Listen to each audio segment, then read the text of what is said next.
So this is the review edition. So we've come to the halfway point of the season. So we just decided to take a look back and give some mid-season awards, if that makes sense. But before we do that, though, I just wanted to hear Uzo's take on some of the games this weekend, especially just for the top four race, right? The title race. We saw some really interesting results this past week. Of course, Arsenal losing back to back games, City back to winning ways, Spurs getting wins as well, and Liverpool play tomorrow. So we you might actually not get to know to review that game, of course, until next week. But yeah, what does this mean for the title race? Is it I know we talked about City's much publicized demise, which obviously you always claim that, they'll be back, and that has shown that they're back because the points tally are not that different. But with Arsenal's back to back loss, what does that mean for them? Yeah. Happy New Year's to everybody that's watching this. I'm not sure if this is going to be out before or after the New Year's. So, Happy New Year. Spend some time with family. Say hi to your loved ones. All that good stuff. Remember, life is more important than this sport that we all follow so passionately. So don't let it affect your mental health, etc. Obviously, we need to start with that disclaimer because we know the number one mental health fan base has taken a beating this this week. Um, yeah, there's been a lot of football. I forgot how much I love and hate these festive periods and how thick and fast the games come. Like you don't have any time to mourn, you don't have any time to lick your wounds or feel sorry for yourselves. You have to get on with it. It's what we love about the sport, man. If you would have messaged me literally any time before today, you would have had a completely different mood. You know what I mean? And so the sport is weird, but um, for Man City, is like I actually have a wager with someone in my Spurs group chat that Man City will win this league. I took Man City against the field. I told him you could take anybody, Liverpool, Arsenal, whoever. I'm taking City. Yeah. And he was very confident. This was when they were winless in six, all of that. Teams had games in hand on them. I told him, but you can't discount the champions. They've had easily the worst start to the league that they've had in recent memory. They've had a stretch that we know absolutely will not repeat itself. They will never be winless in six games across any competition, much less in one competition. It will never happen again. Um, and after all that, they're but if they win their well, I mean, right now they're level on games with Liverpool and they're 2 points behind them. So with their game in hand, if they keep pace with Liverpool, they're 2 points behind them still to go to Anfield. With the AFCON to come, knowing that Salah is going to be gone for 3 or 4 games, so it's you can't tell me that they're not the favorites, the absolute favorites, the shut down betting favorites right now in this minute because they're absolutely in the driver's seat. The title still goes through them.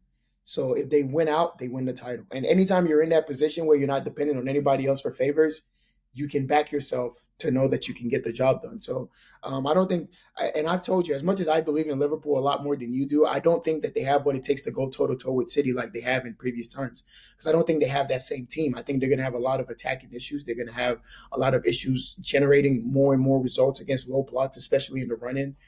They don't have those difference makers besides the Salah, who's aging and who knows what's going to happen. He's about to go off to AFCON. There's going to be either a dip in form, possibly injuries. You just never know what could happen. This is what the sport is about. City are rounding enough into form. I think Liverpool have pretty much been faultless in this first half of the season, and they go into the second half of the season only 2 points clear.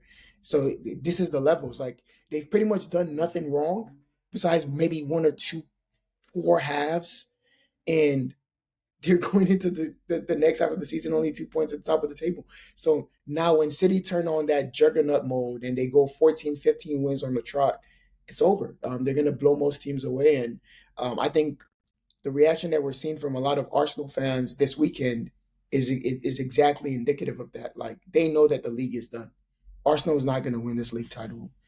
They've shown that they're not ready to win this league title. They've shown that they haven't learned enough lessons. They don't have enough characters. They don't have enough personalities. They're just not as good as we thought they were. And the reason why I say that is the thing that's been true about Arsenal throughout this entire evolution of Arteta is when they lose in bunches. When they were going for top four, they lost in bunches. Southampton, Crystal Palace, Brighton, back to back to back. Lose 3 games, you're out of the top four race. Then came the end of the run in for the top four race. When they came back into it, they lose to us, they lose to Newcastle, and I think even before that they stumbled. So they never just lose one game. They never just take one stumble. Same with City. They draw to Liverpool, draw to West Ham, draw to Southampton, lose to City. League is done. You cannot afford as a title challenging team to be going winless in 4, 5, 6. It's unheard of. It's absurd. There's a reason why when City did it this season, people were writing them off because they felt they've never done this in the entirety of the title challenging season. So I think for Arsenal, you can't expect to win this league if you're going to take 0 points out of a home game to West Ham and an away game to Fulham. You can't expect to win this league. So I'm going to say it here now, early on. I don't think Arsenal are going to win the league. I actually don't even think they're going to challenge for it. I think they're going to be at least 10, 15 points off of the top of the table come the end of the season. That's a wild take. I know. I just think what we saw today, all season I had been thinking that, and this is no bias. I've been very complimentary of Arsenal all season. But I think all season we had given them the benefit of the doubt that they can turn on their attack when they want to. We said that the reason why they were having these controlled and measured games is because they wanted to go for more control and less flair, because they wanted to be able to sustain their results. One of the things we've complimented Arsenal on all season is that they have more sustainable results than a Liverpool. So now I see that they actually cannot turn on their attack. They actually have an attacking issue, much worse than Liverpool does. So now I then say, okay, if the edge that you had on Liverpool is I thought that you were able to, go into that mode and blow teams out if you needed to desperately. If you don't have that edge, then I have to look at both of you defensively. I think the defenses are a wash. I think Arsenal have some weaknesses. They have Zinchenko, or if they have a Tomiyasu, he's not going forward. Liverpool have the weaknesses of like Trent in defense, but he's good going forward. Whatever the case may be, it's a wash. 2 great center backs, problems at fullback. I think at full strength, Liverpool probably have less problems. But I look at the goalkeepers. Liverpool have arguably one of the greatest goalkeepers we've seen in this league. Arguably, he's in the conversation. I wouldn't put him over Czech and the rest of them, but he's in the conversation. And Arsenal have a guy that we're not really even sure what he is. What is his quantity? He's played for Brentford. He's been decent, but we don't really know what he is. We don't know who he is. He has some visible limitations. He's undersized for a goalkeeper. He seems to be very shaky with aerial balls. So, and I saw a stat saying Arsenal haven't won a game when they faced more than 1 or 2 shots on target. That's insane. So that's the definition of not being sustainable. If you're gonna pride yourself on completely stopping teams from even attempting shots, then you cannot take that to the bank. So I don't think that over the next set of games, knowing that I think they've had a favorable run of fixtures where they've had a lot more of the bigger games at home than away. So they've been to Anfield, they've been to Stamford Bridge, right? But everybody else they've played at home. They played United at home. They played City at home.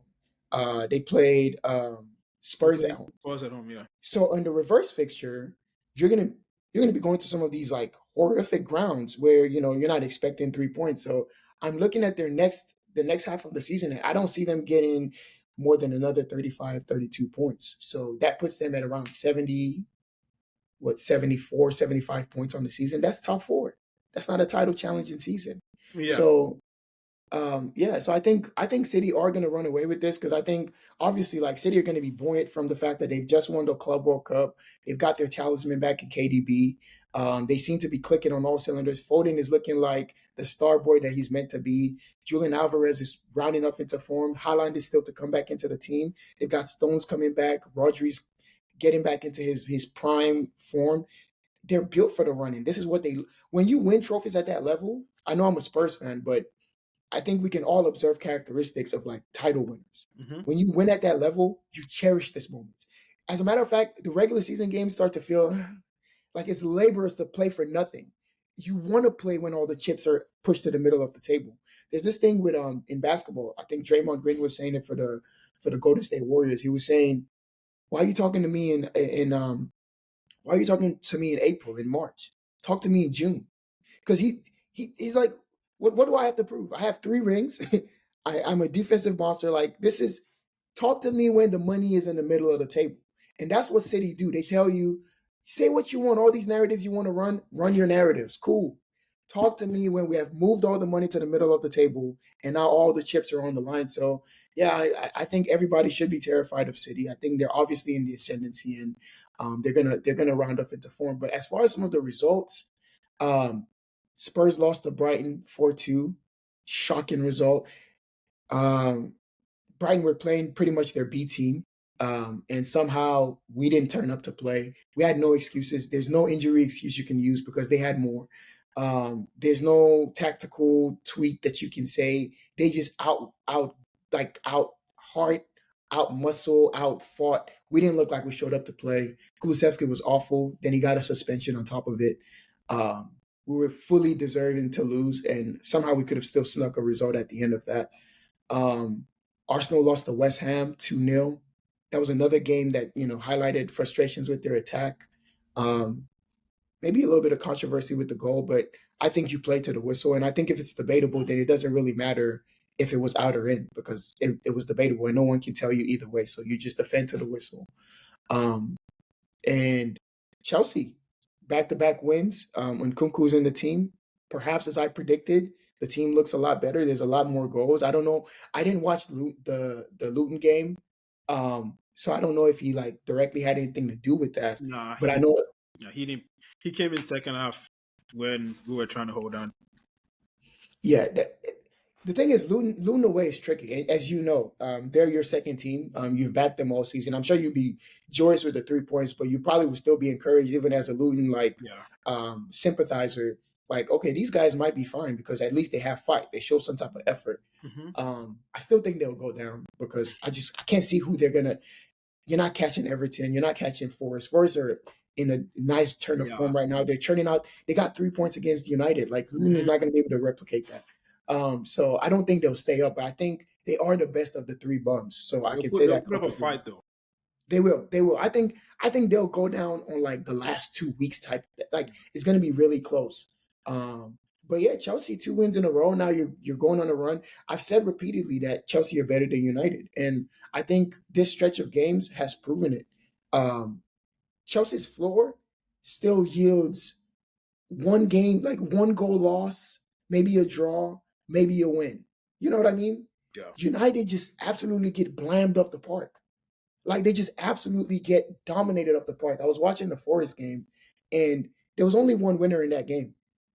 If United were going to win that game, it would have to have been another smash and grab like they did against Villa. Again, the Villa game to me, Emery was just completely naive. I was watching that game and I'm like, you're 2-0 up. You stood on your halfway line. Nobody's tracking any runners. The passes are very sloppy. You're turning over possession over and over. I get not having respect for your opponent, but I felt they were far too disrespectful. Yeah. Yeah. Old Trafford. Considering that they were playing at Old Trafford. Yeah. That was far too disrespectful, and they rightfully got punished. And I also knew that United would take that game in stride and think that they're back. In the same way they took the Chelsea game in stride and thought that they were back. When you have space in behind and defenders making mistakes, you're going to score goals. That doesn't mean that you actually have patterns of play that can actually break down a well organized, well functioning defense, which they ran into that against Nuno Espirito Santo, and they took the L, rightfully so.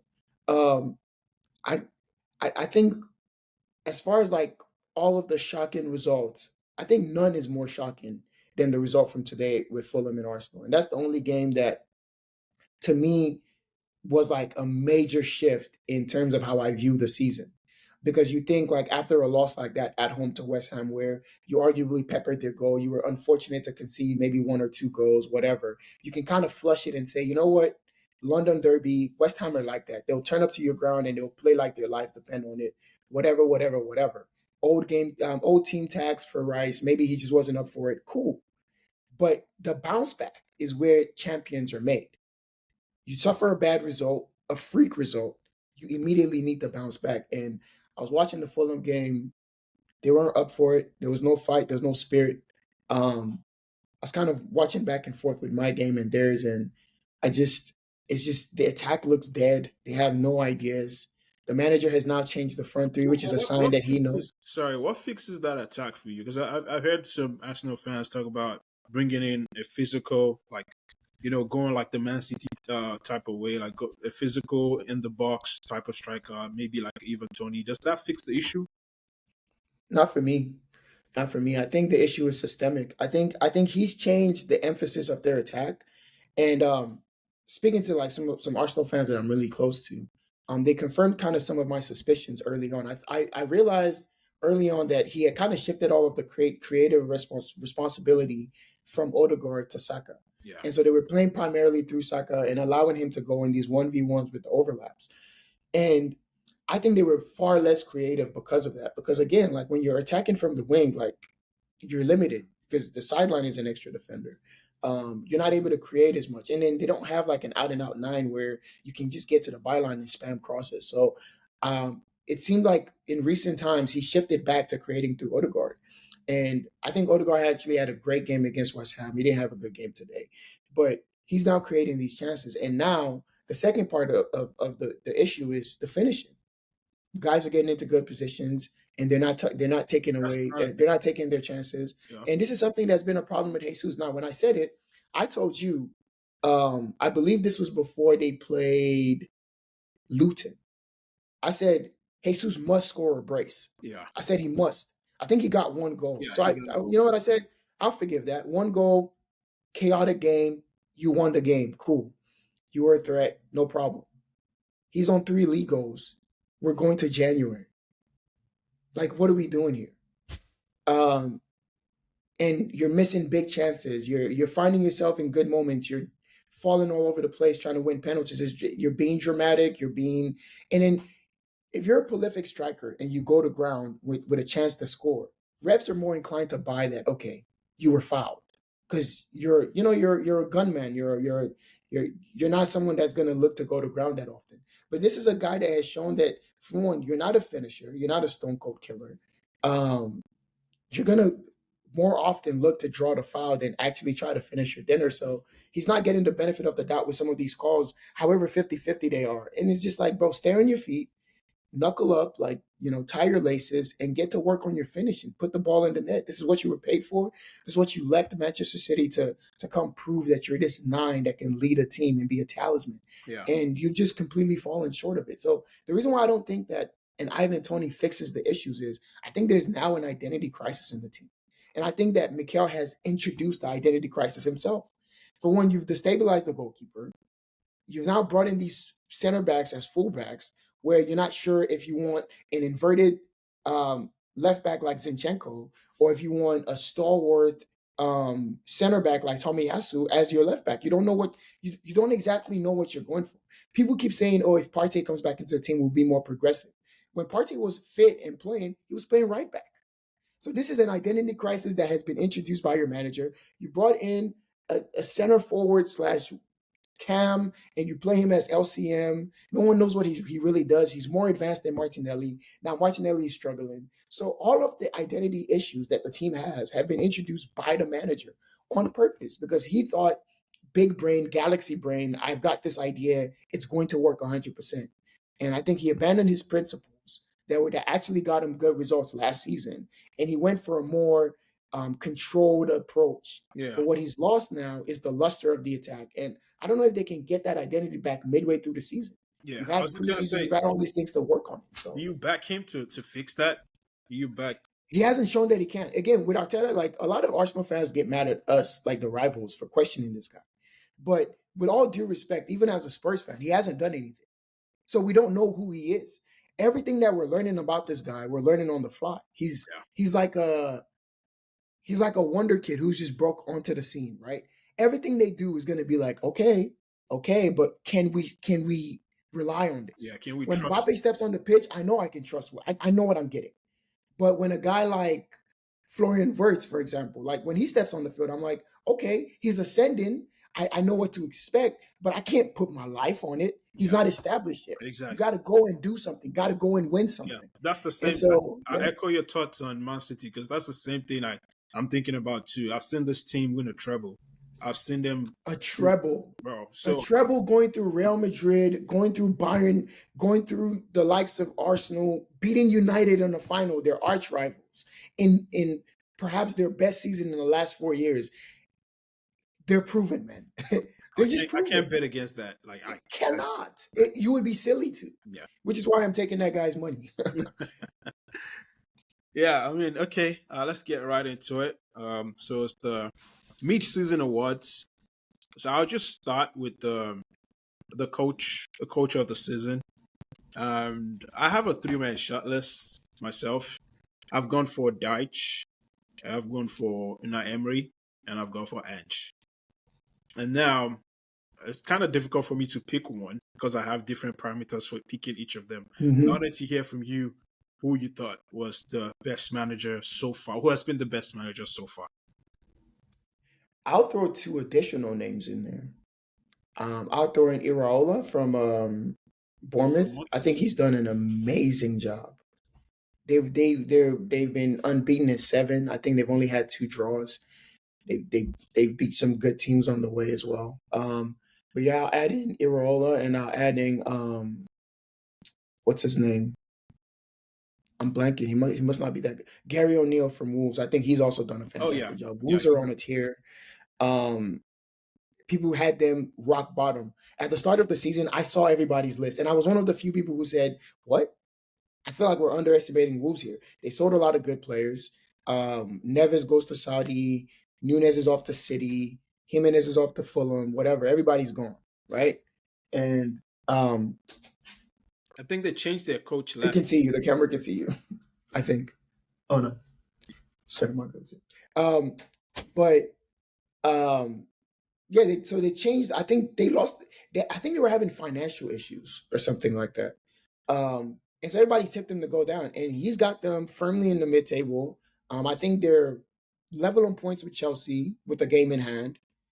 So they're also in that chasing pack trying to get into the top half of the table, and they look a formidable. Like you don't want to go to Wolves needing a win. Like Yeah, forget about it.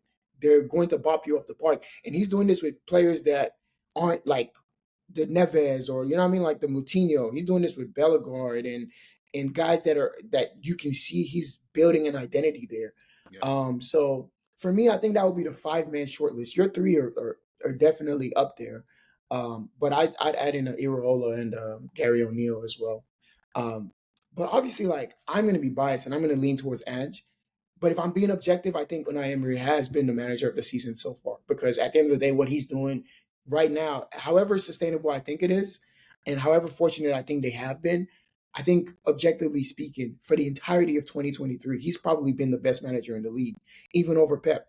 Mhm. And that's crazy to say with Pep winning a treble in that time span, but he's garnered almost as many points as he's only like 2 points behind Pep in the year. And considering he came in halfway through the season and has spent, of course, far less than anybody else would have spent. I mean, you can't look any further than Unai Emery, and it really pains me to admit that right now is not clear and obviously Ange, but I I think mean, it's I have to close. be I, objective. I think It's very close. I'll probably It's have very gone for close. Ange too because you have to also factor in the fact put in fact that nobody expected him to do this well. We kind of know about Unai Emery. He did pretty well last season. He got them into Europe. So we sent some of his identity. We knew what to expect from him, right? Yeah. But Ange, nobody expected. So from that standpoint, and then to be able to deliver this, I feel like Ange pips it for me, especially I, with I I'm not mad at that. I think for me is just I'm looking at the table. Villa ahead of Spurs, Villa ahead of Arsenal. Um, right. at home, I think they're still unbeaten in the league. Yeah, yeah, I mean, I'm sorry. I just I it's not like they haven't had any injuries. They've had a few. Yeah. Yeah. Matty Cash has had some First game issues. of the season, Mobaba they Kamara have has Aaron issues. Baines out with an injury. Yeah, ACL, he's gone. Diego Carlos took like what three or four games before he even got blooded into the team. I'm sorry, like yeah. They and had then I'm this. looking at Watkins, I'm looking at Diaby, I'm looking at Leon Bailey. These guys are having the seasons of their career, and so I don't know. I'm looking at John McGinn, Jacob Ramsey. These guys are moving. Yeah, Like if you consider that Gerard had these guys going to get relegated, they were winless in like 18 games. That's insanity what he's doing with this team. I want to say his Ange because it's his first season and he's yeah, doing an amazing job.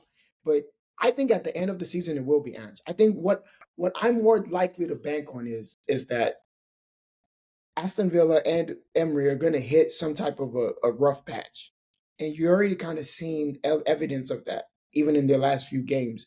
I think they were extremely fortunate to the point of corrupt yeah, to get yeah. that win Hey, that they got on the shady weekend. I refereeing. don't know what Also that shady. was. Yeah.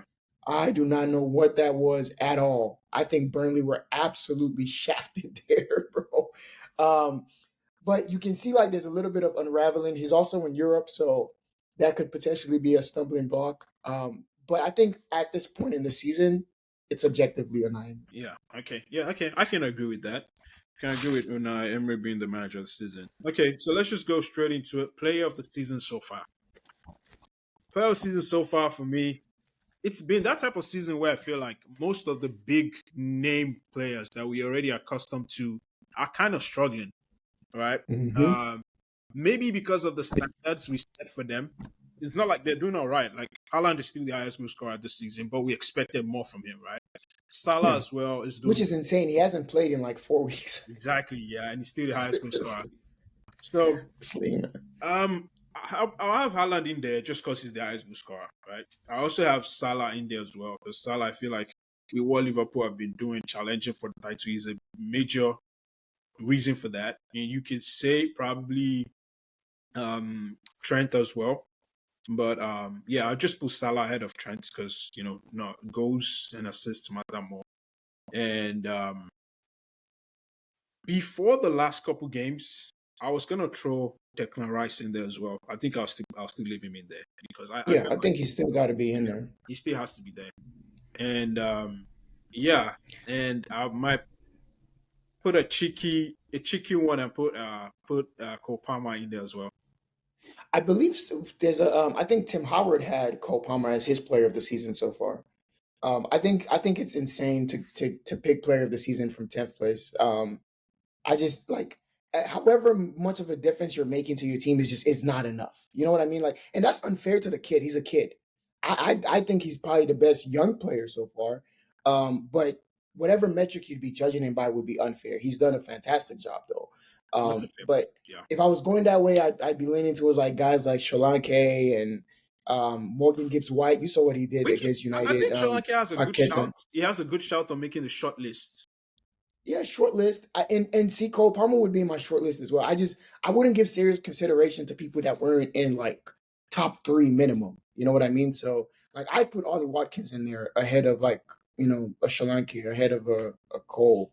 I think Watkins has made a huge difference to the way that Villa have been able to operate this season. He's been doing an insane job in like the traditional number 9 role where whether he's not scoring or not, you can see like everything goes through him. It's built kind of around his gravity, and so like Hmm. he's been good. Of course, Salah, Rice. I don't have Haaland in mind. Definitely not. I think if anything, Phil Foden has been City's best player this season, probably followed by Julian Alvarez. These are the guys that have been making a difference. These are the guys that on a week to week basis you're You looking can't just to. ignore the highest goal scorer in the league. I can because again, like, what does that mean? You know what I mean? It doesn't really mean much because in the last few weeks that have kind of really decided where they've been, he hasn't even been available. He Yeah. did score a lot of goals and like credit to him, but there's a lot of guys in the top of the goal scoring list that aren't really being considered. I think Son is on what 12 goals. He's 2 goals behind Holland. I think also Solanke is on 12 goals. So I just Bowen is on 11 goals for West Ham. That's insane. They're sixth. Paqueta is on like I think something ridiculous like 7 or 8 assists already. Like Yeah, for West Ham, it's ridiculous. So there's been a lot of players that have numbers, but like I wouldn't really consider them to be like talisman. And I don't think Holland. I think Holland, if anything, he's been kind of whiny since KDB went down. He's been kind of showing a lot of frustration. Not really showing himself to be like the leader, which he's only 23. Like I'm not expecting that from him. He's a kid. As much of a scary prospect as he is, but I'm just saying like I wouldn't consider him to be like the guy that's making City tick right now. yeah, So yeah, um yeah, I think for me, I like your list. I like Salah. I like I like Rice. I don't care about these two games. I still think Rice has been phenomenal. I think a lot of Arsenal fans are turning on him. And remember, this was the same thing that was going on with Cole Palmer when he had a rough patch and the team was struggling. Is what fans do. It's so yeah, weird. yeah, It's so weird. It's like this guy has been the only thing you have going for you this season. He has one or two bad moments in a game, and all of a sudden you knew all along that he was shit. Like, come on. Like Rice is limited on the ball. Who the hell didn't know that? If you're an Arsenal fan and you just found that out, pick up a book, flip to the pages of the last few seasons, and go check what these guys' numbers are. That would be like signing Paulinho, right, for United or whatever. Maybe saying you need a defensive midfielder, and then he comes in and you're like, oh my god, he can't play forward passes. Do you watch him? So it's just Rice is obviously a box to box. He's not a lone six. He's not a DLP. He's a guy that can get you up and down the pitch, pitching with goals. His physical. He wins his duels. His tackle rate is insane. He doesn't get yellow cards. He's a consummate professional. He's always going to be available. You know what you got, man. You didn't get this guy to be a midfield general and dictate play. Like what am I hearing? It's been insane what I've been hearing so far. So I think Rice is in there, but I think for me it's clearly Salah for them. yeah, I mean, they're top of the table. He is the attack, goals and assists. Nobody else is even half the goals for the team that he has. And I think that his gravity alone makes them a scary yeah. prospect Because whenever you without play them. him, they'd probably be like, And I think it's going to be very obvious once he goes to Afcon, like how much they miss just his presence on the field. Like even in his bad performances, which I've called him out for a few bad performances, but like the personality is just too great. And for a team that's struggling in attack, in my opinion, I think like he's been all the difference. And you see the goal against Arsenal again, moment of magic. Like these are the kinds of things that Arsenal win that game, and who knows? You know what I mean? Like who yeah, knows where they are now? Like yeah. the confidence they get from that. So these are big moments in like a title contending season. So I think I'm going for Salah for me. Okay, interesting. And then the young player of the year, you already mentioned Palmer. I think I'll throw Destiny in there. Doji, I Yeah, think. Destiny's missed a lot of games though, No, but the games that he suspensions has and stuff. played, Yeah, he's he's mint, bro. He and I'm not even saying this from bias, right? Because you know how much of a Reece James fan I am when he's fit. But bro, right from when we signed this guy, when I was watching him at Atalanta, I mean not Atalanta, Udinese, I always said like, bro, this is Reece James, and it's just down to their story. Played center mid from kid, transition to this is Reece James, and honestly, bro, if he stays fit, I'll get joy. I'll get the kind of joy as if all those times I wished Reece James played for my team, I'll get that kind of joy. And all the times that I wished, even as a rival, that Reece James didn't have these fitness issues, I'll get that kind of joy. If I can see this guy's career blossom into like more consistency and he's able to stay fit, stay available, I think we have an amazing prospects on our hands. And I yeah, mean, obviously, if he can be half of what Reece James is, then that means we have a bright future. yeah, yeah. uh, He's really good. I think the future is bright yeah, for him. Like he yeah, just but need, he's in there for sure. yeah. I'm struggling to think about another young player. Maybe Miley, Newcastle's Miley. I don't think he's made enough of a difference. You don't think I so? wouldn't I wouldn't say he's been better than like I don't even think if he's been better than a Dingra from Brighton, who I like as well. Um, I think Bournemouth have this kid, Alex Scott. I like him. We Yeah, looked at him too. He's a yeah, Spurs fan, but he's pretty good. But there hasn't really been a young player that's like set the league on fire. Julian Alvarez is not young. He's 24. Foden isn't young anymore.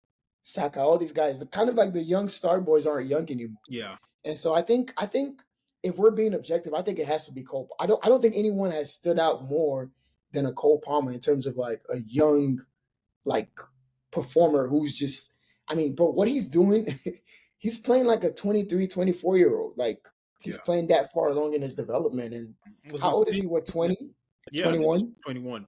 He 21? hasn't had a lot of professional minutes. Yeah, he's even younger than his age in terms of appearances, Yeah, which is what makes this so remarkable. And yeah, what scares me is City are churning out guys like that, like this, bro. It's kind of scary. Like this Oscar Bob dude, I was watching him in the game against Sheffield. was it ever it was Sheffield.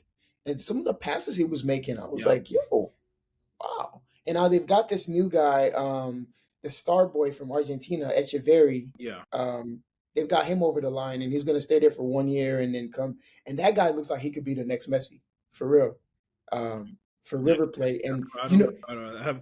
I don't know no, I about. mean like in terms of like profile, not to that degree. But obviously, if you send him to a Pep, then who knows, right?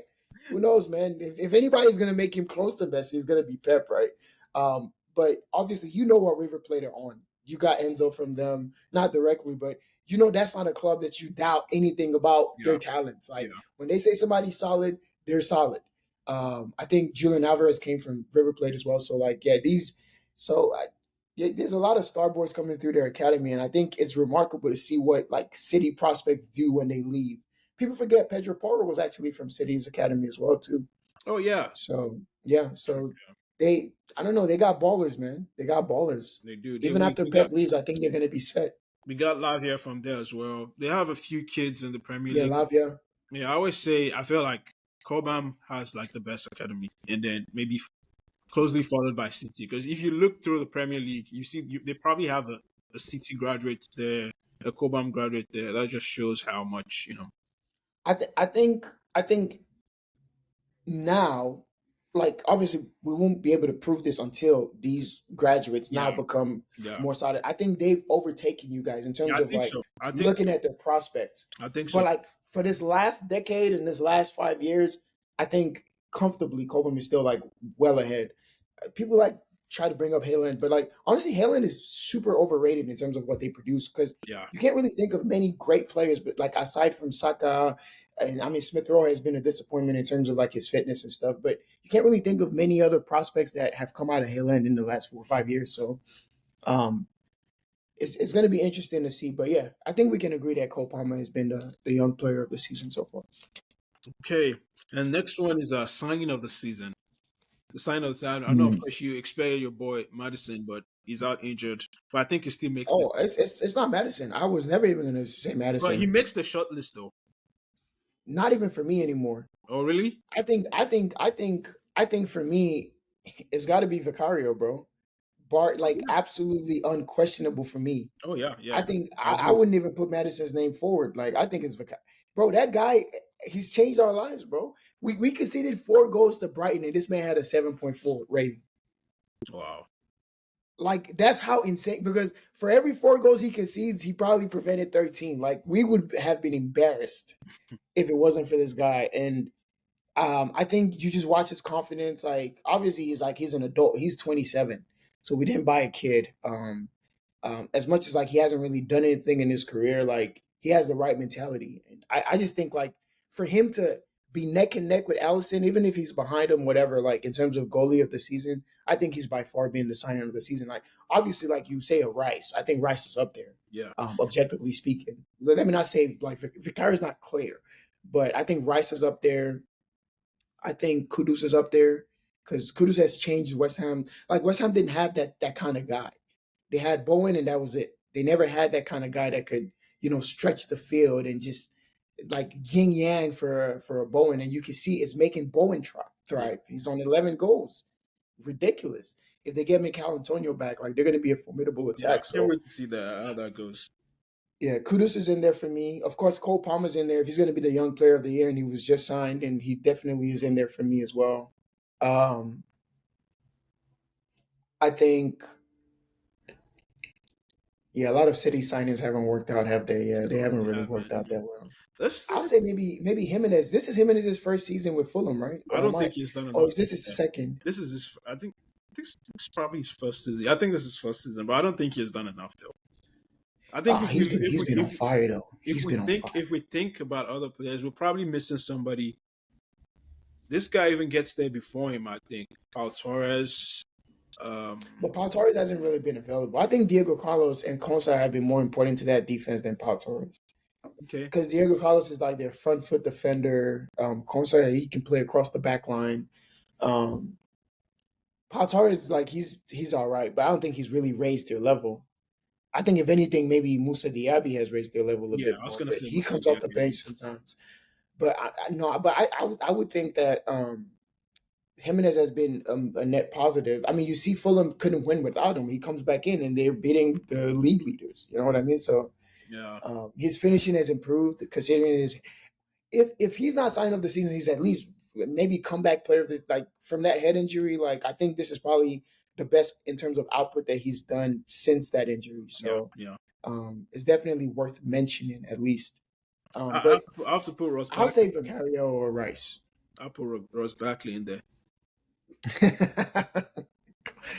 For 18th place Luton, man. Come on, come off it, bro. Come off it, bro. Come off it. Come off it. Um, I don't know. You can decide. I think Declan Rice or I Vicario. I think think, it has to go to Declan Rice. Man. He has to go. I don't just see how. but why I would argue against Declan Rice, right? And this is an objective argument: is Arsenal were 9 points worse off at this stage of the season last season.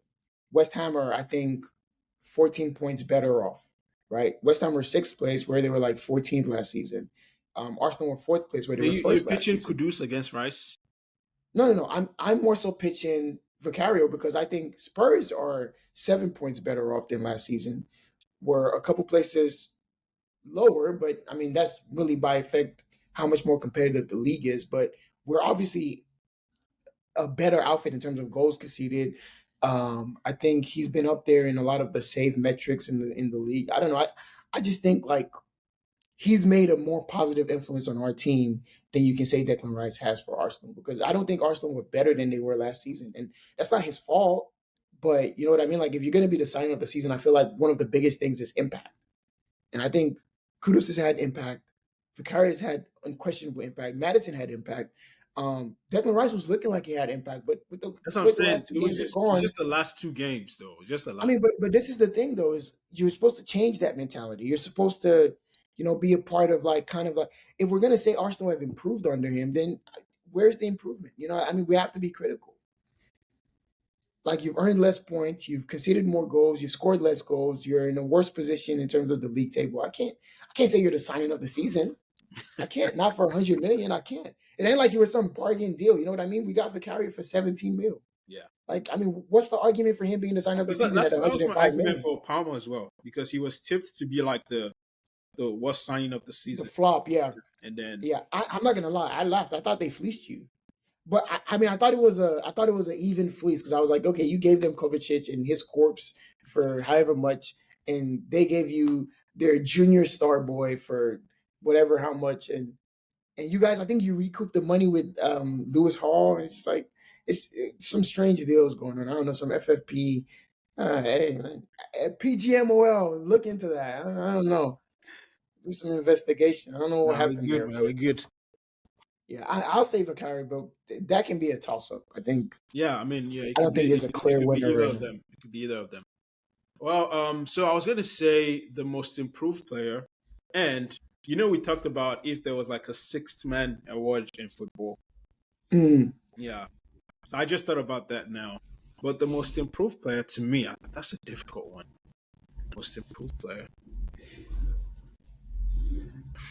probably I Basuma. think it's got to be Sri Lanka. It's got to be Sri Yeah, it Lanka. has to be him. Has to be him. It Yeah, has has to to be be. Sri Yeah, Lanka. clearly. He's on a madness. Yeah. And as good as he was last season, like in terms of like like he had a lot of injury crisis where he wasn't available, and it was a tough year for him. Like he wasn't bad on the pitch under Gary O'Neill, and I thought he did well under Gary O'Neill. But like now under a manager where you were tipped to like not perform that well, I think you didn't really have time for Bournemouth. You didn't really. respect them that much until they No, they started I going on this actually run. had them going down. I had them go down. Yeah, so yeah, I think it's got to be him. He's got 12 goals. He's leading the lines. He's looking scary as hell. He's scoring headers, tap, whatever, any kind of goal, getting assists. So yeah, to me, in terms of night and day, he's clearly the player that's improved the most Yeah, so far yeah, this I season. agree with that. I agree with that. I think you cannot argue against that. Has to be the most improved player. And sixth man of the year, we have to put Nketiah in there. Nketiah has to be in there for sure. But he doesn't do anything off the bench. He does it when he's starting. That doesn't really count. He's never. I don't think he's ever scored a goal off the But I think bench. it'll be different though. He's the For least impactful player but off the bench, and I love no Nketiah. for six man of the year in football, it has to be like when you start when somebody's injured, not just come off the bench. Like you have to also put that. We are because you can't always just because most people still start sometimes. Because I was gonna go, Because then if you're gonna do it that way, then you can argue Garnacho has probably been the sixth yeah. man of the I was year gonna say I was gonna because say Garnacho he too. was a bench player, even though he's a starter now, but he wasn't meant to be starting over Anthony and Rashford. Yeah, yeah, He did crazy things off the bench, and now he's been whatever spark they have in attack comes through him. yeah. Um, Let me see, sixth man I of have the to put year. Gusto. I have to put Malo Gusto in there as well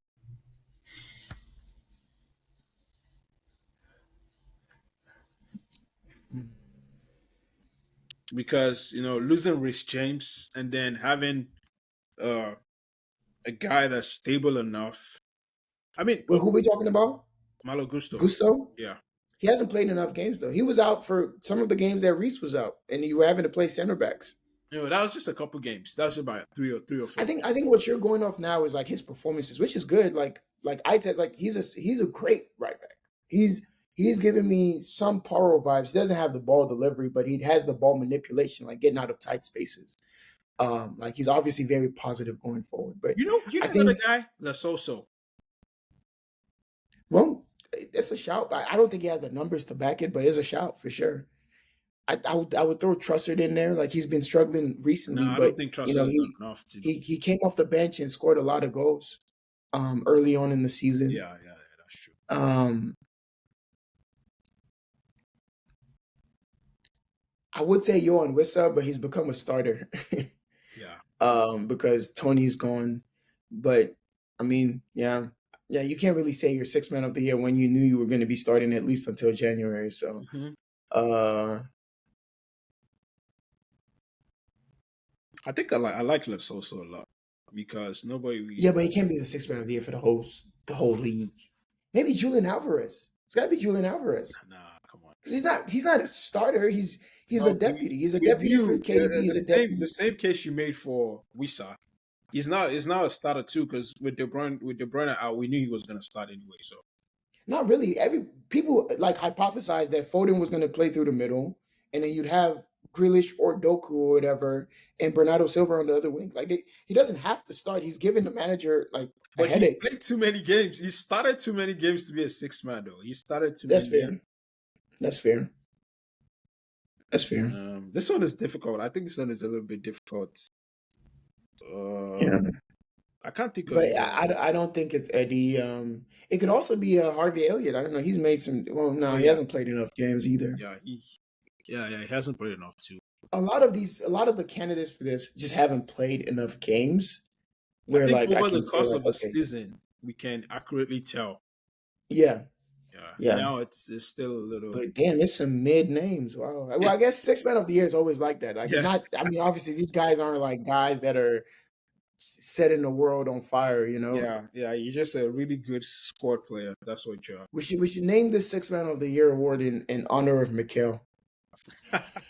No, don't do that. No, Mikel was better than a six man. Come on. The original midfielder. No, Mikel was better than a six man. Come on.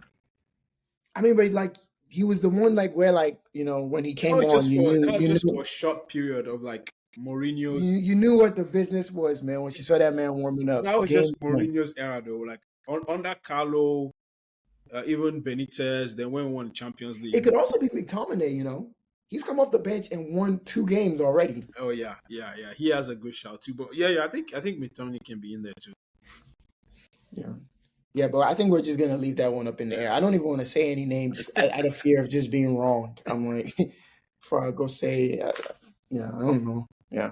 I think we have. Do you have any other categories? I think that's the most.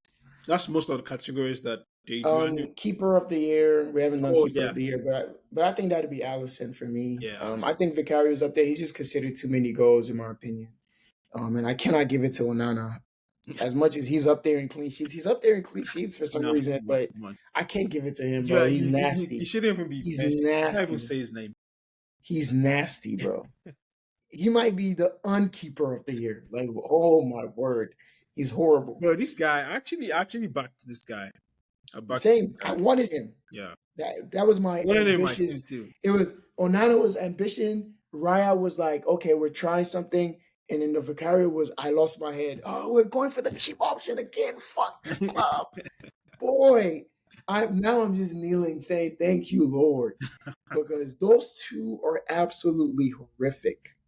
Yeah, Horrific. But with yeah, this I'll close give it to to signing Allison. Raya, you're this close to signing Raya, and Well, I mean, technically, we were never close because Brentford are fucking pricks. And Brentford is another team that I absolutely detest, and I can't wait till we play those guys again. They got away with a 2-2 before, we figured out who we are and all that, but we're going to catch them. They've been having some nasty run of results as well. yeah, I love it. I'm enjoying every second of it. Since you want to be pricks and give Arsenal a loan deal and have them with an obligation or option to buy that's like less than the value that you asked us to pay up front. Like what kind of that like that's some backyard dealings or whatever. I that don't know one what's going on. GMO needs to. They need to. Yeah, VAR on that. And this Arsenal guys, how do they keep getting away with signing player after player without selling anybody? And now they're gonna go for Tony again. He's over here twerking for Arsenal. PGMOL, investigate Brentford. I don't know what's going on over there, man. I don't know if it's some kind of supplemental team for Arsenal, but anyways, they did us a favor. Raya is absolutely disgusting, anyways, compared to Vicario. So I'm very happy we got the better end of the deal, and I don't want any of their players anyway. So they stink right now, stinky. you Even that Mbemo you gonna guy, I take don't know. People Tony? gas him up too much. He's not that great to me. You gonna take Tony? No, I wouldn't take Tony. He's too old. I don't think he's that much of a level raiser, and I think like I told you, Demba Ba. That's all I'm gonna say. I think that's exactly who he is. Demba Ba, Benteke. We've seen all these guys. The mid-table, bravado, and then you go to a big team, you can't do it because we're not gonna lump long balls at you all day, have you chested down, and then score in set pieces. Like you're gonna have to actually play football and like, nah, nah. I, if he was getting in the national team and at least had some kind of experience playing with top players, I get it. But I don't know. I think he only knows one way to play, and it's going to be a huge culture shock for him. Yeah, I hope we stay. But yeah, keeper of the season, Allison. We can say team of the season. I think team of the season has been Villa. I think Oh I yeah, think you have to give it to yeah. Villa. You get it was the coach of the season, so yeah, they have to. Yeah, I That's it. think I think definitely Villa. Um, So defender, center back of the season. mm, I think it, before it's before Van Dijk. before today, it was probably Saliba. It was And nah, Saliba. it was never him. It was Saliba. Again, this Yeah, Rolls it Royce was thing, Saliba. aesthetic bias. He Uh-huh. doesn't have any numbers to back it up besides eye test. Oh, just look at him. He does ball rolls under pressure. Oh my God. He's clearly the greatest thing we've ever seen. And he is. He's a great player. But there's no stats to back that. Bro, Van Dijk has been at the top of all of the defensive metrics. When he wasn't Romero, Van de Ven, they were all up there. you know how I feel about all these numbers, bro. It was definitely. I mean, well, something has to be there to track why you're a good defender. It can't just be you're cool under pressure. You know who else is cool under pressure? Levi Colwill, but I wouldn't call him the greatest No, center back. come on.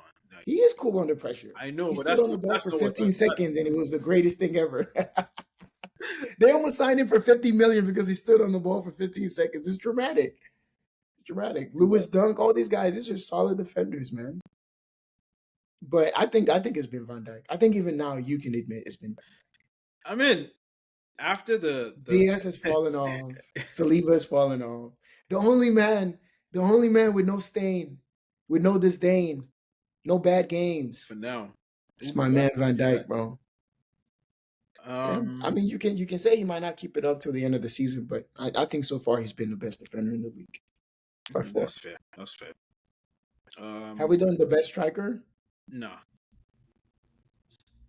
I think we'll go with Haaland, of course. 14 goals. I think there you can just go with goals because I mean, come yeah, on, striker. What else? What else? yeah, Is there to say? yeah. There's that. I don't care about anything else.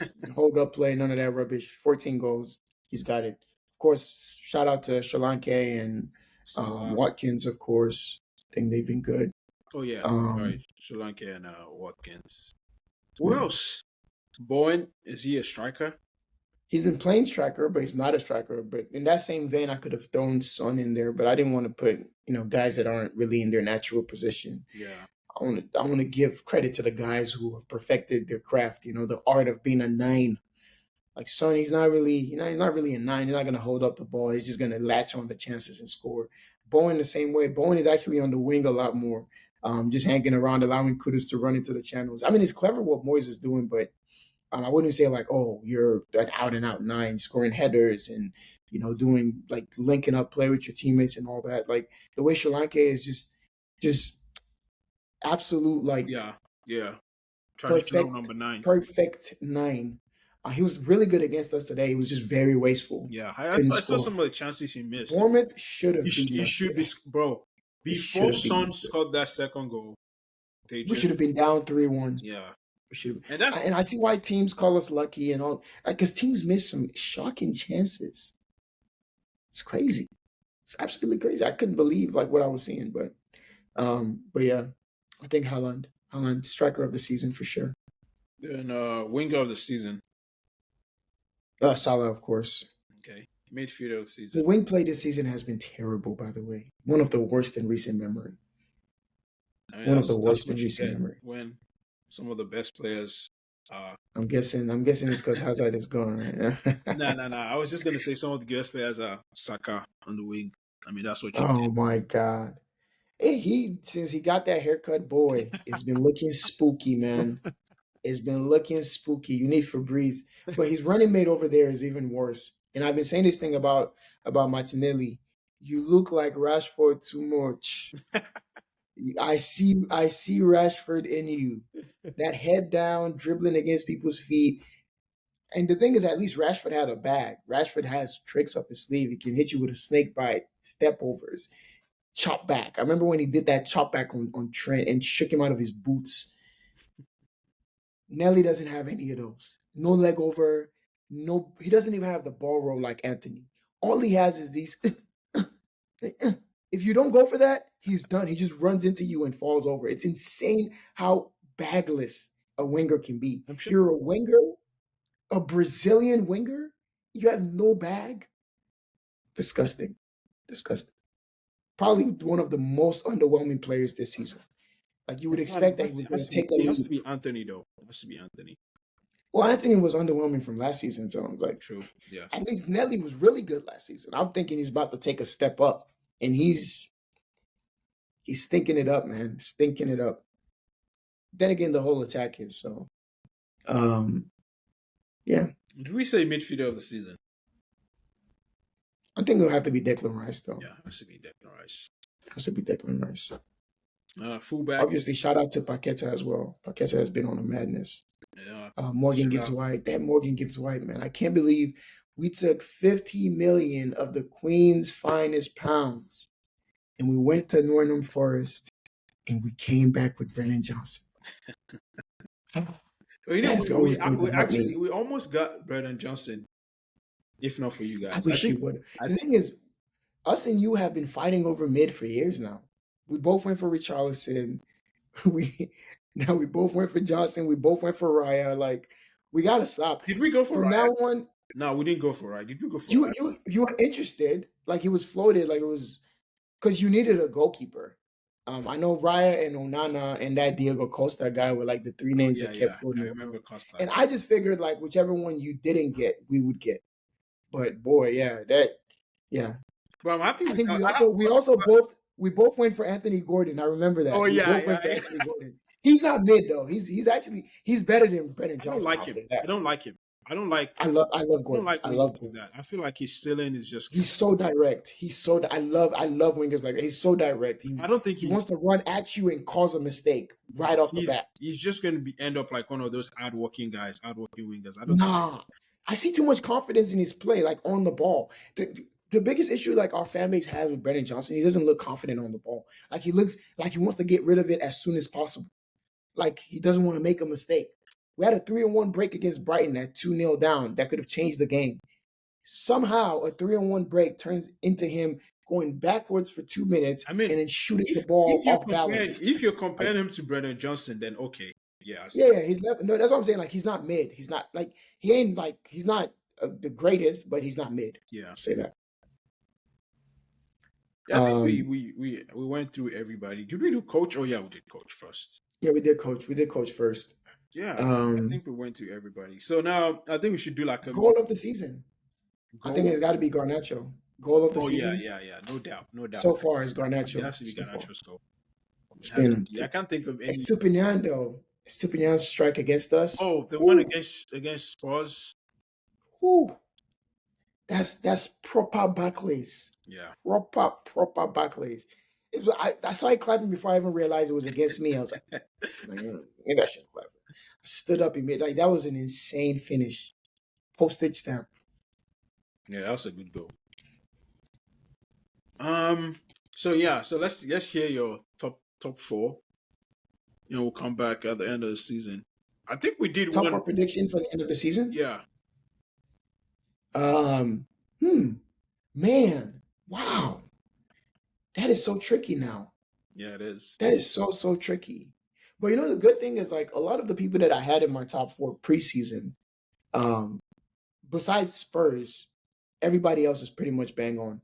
I would have flipped Spurs and Chelsea. I would have expected for us to be where you're at and you to be where we're at. Like I would have expected you guys to be on fifth on the periphery and us like 8th, 9th, 10th, like chasing the pack.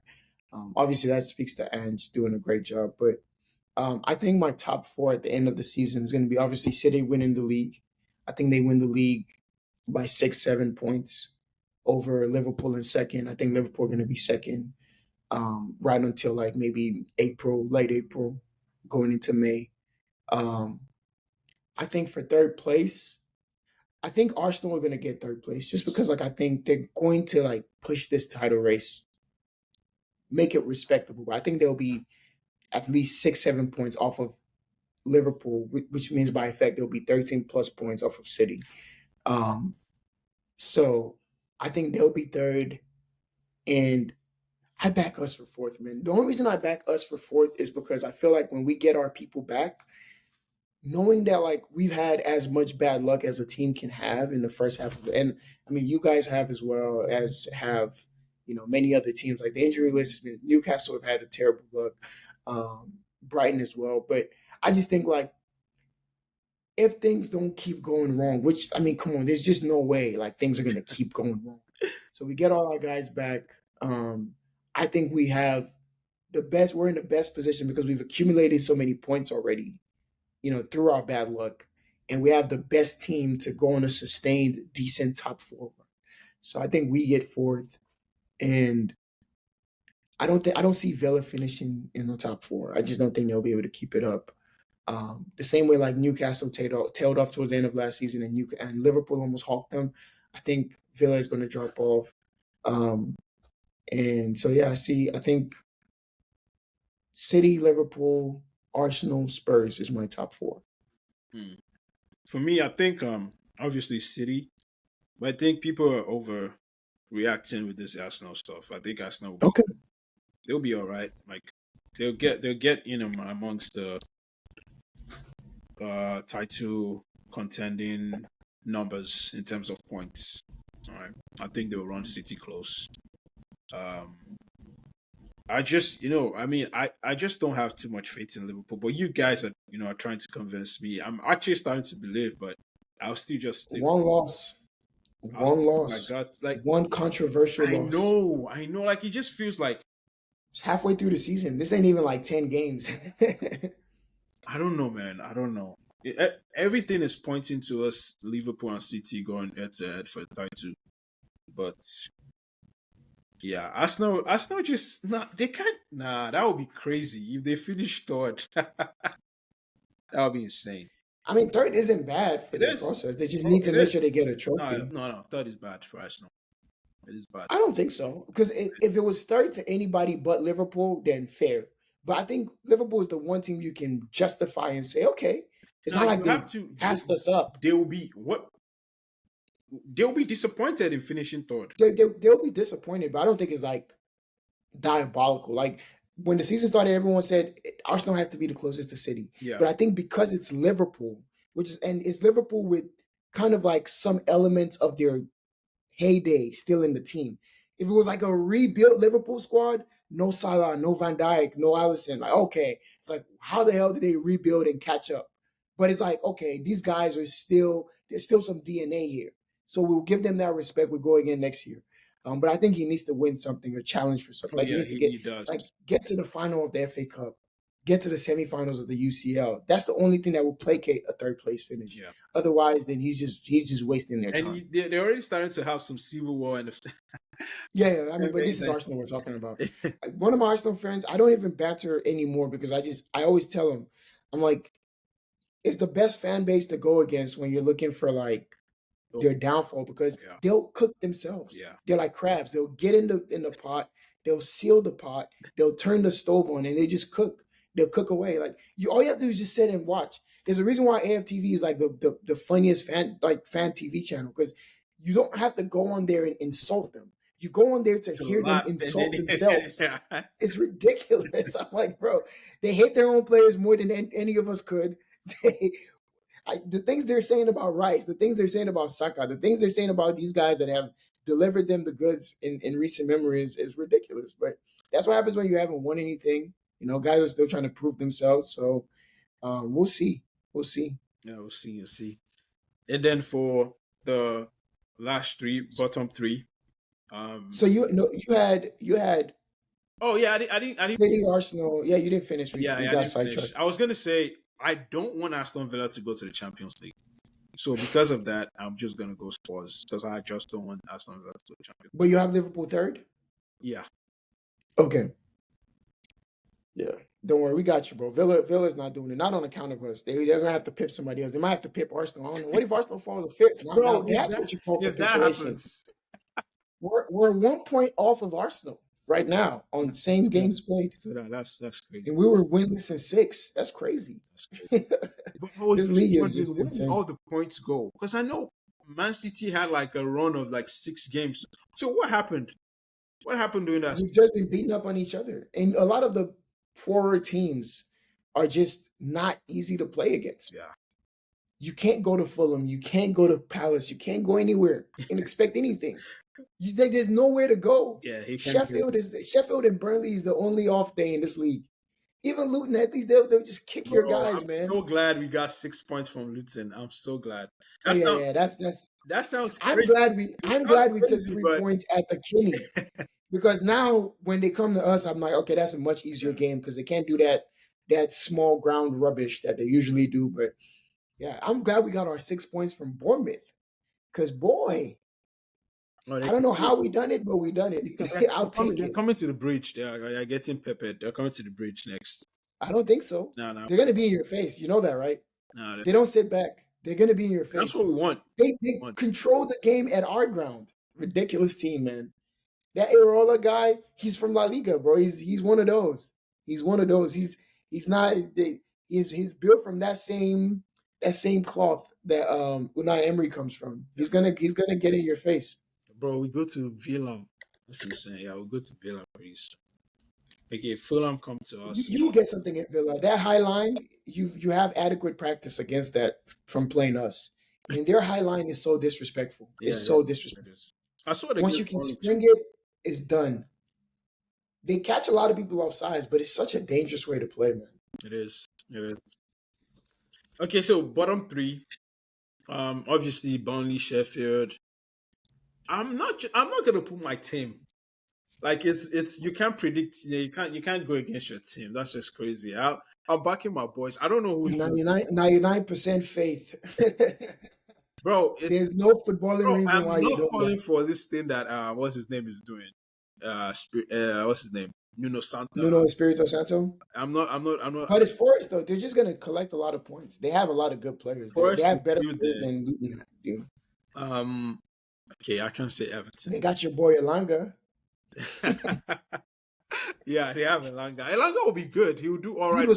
Dude was fucking crying after. Bro, do you know what that game meant to him?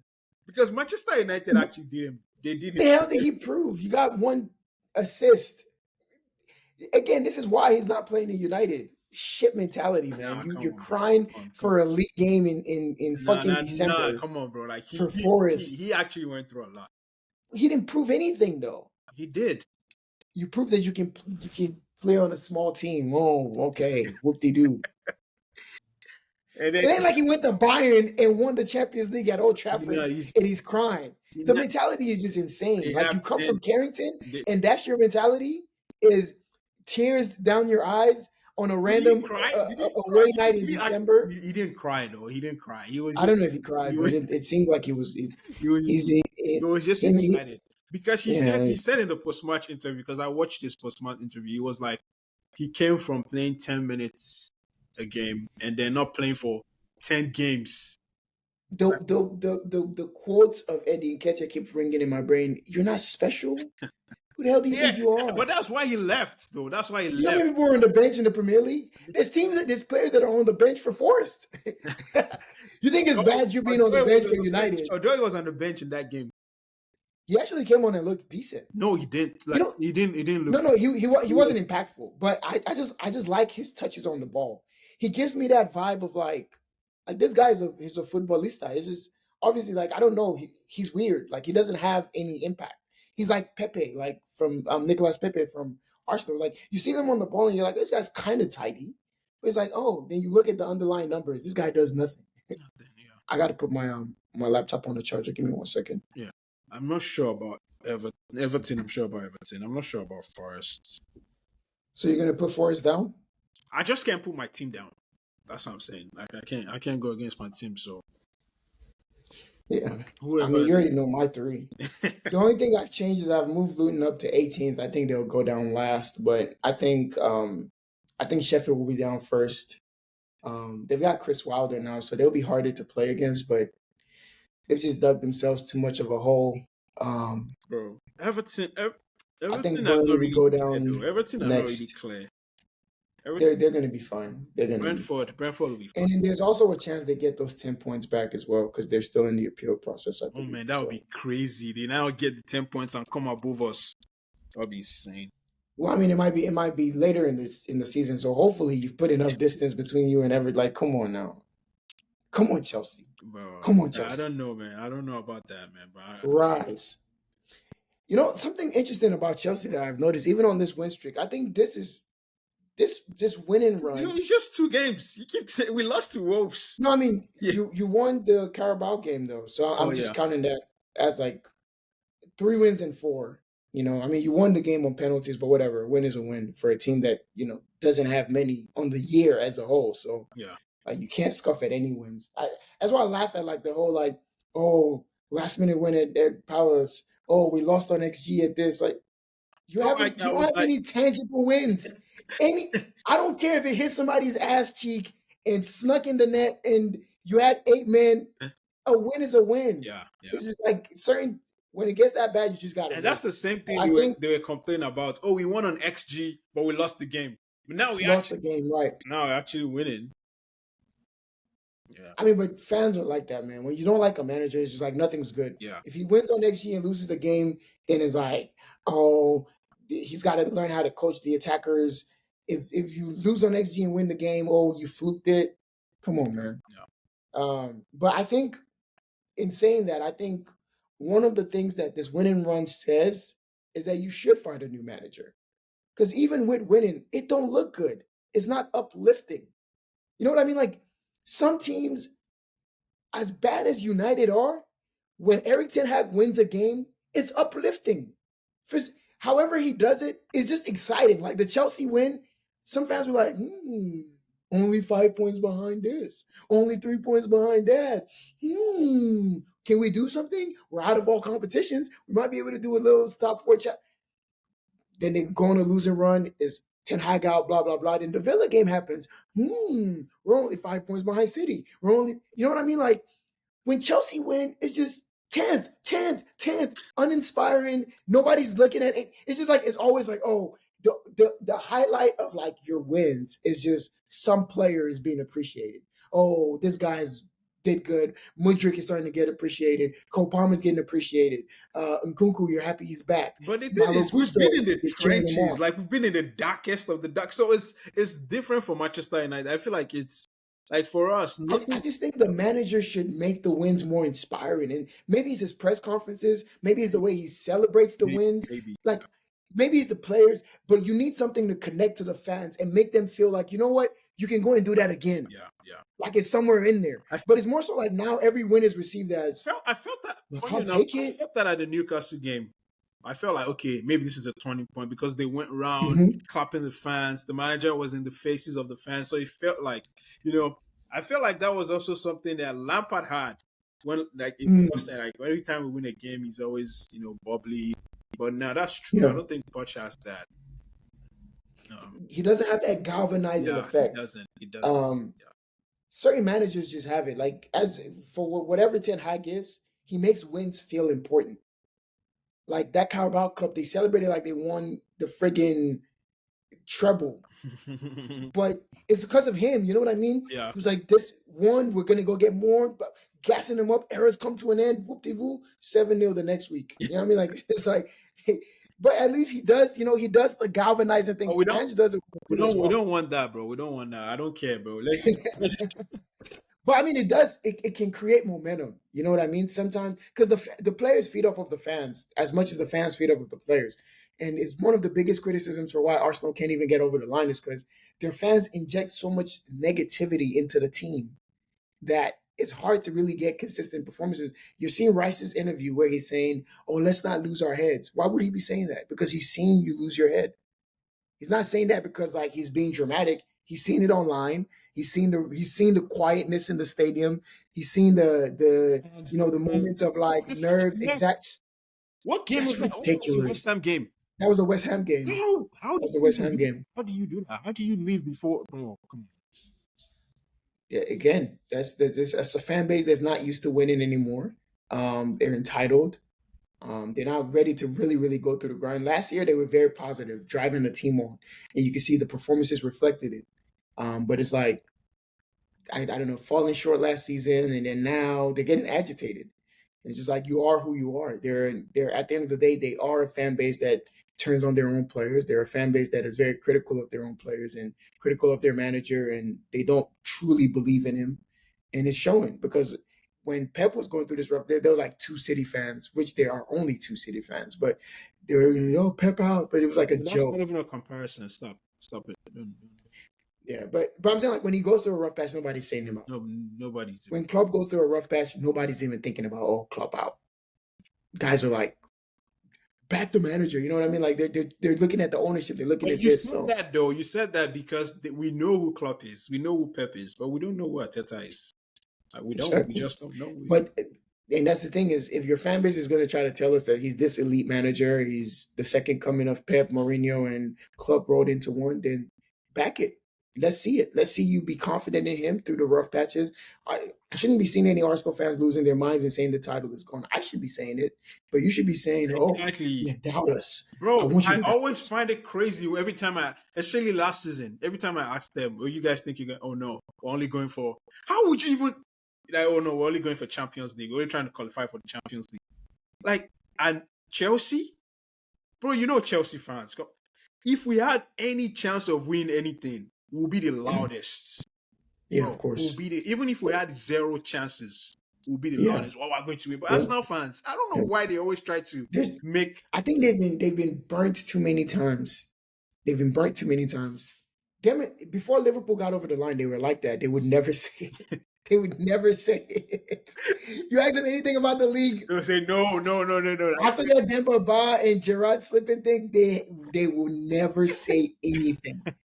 So it's Bro, just like Arsenal fans they're scars, scared to man. say that they're in the title challenge. I'm like, They're It's scarred. supposed to be. That's if you have the team, you're supposed to back your team and say, and if it doesn't happen, it doesn't happen. Like you go again. Dude, if I came second the year before, then spent 200 plus million No, I'm in the saying window, I'm I'm talking entitled. heavy. I'm saying, I'm bro, talking heavy, I never heavy. understand it. And the funny thing is, they're not really that humble.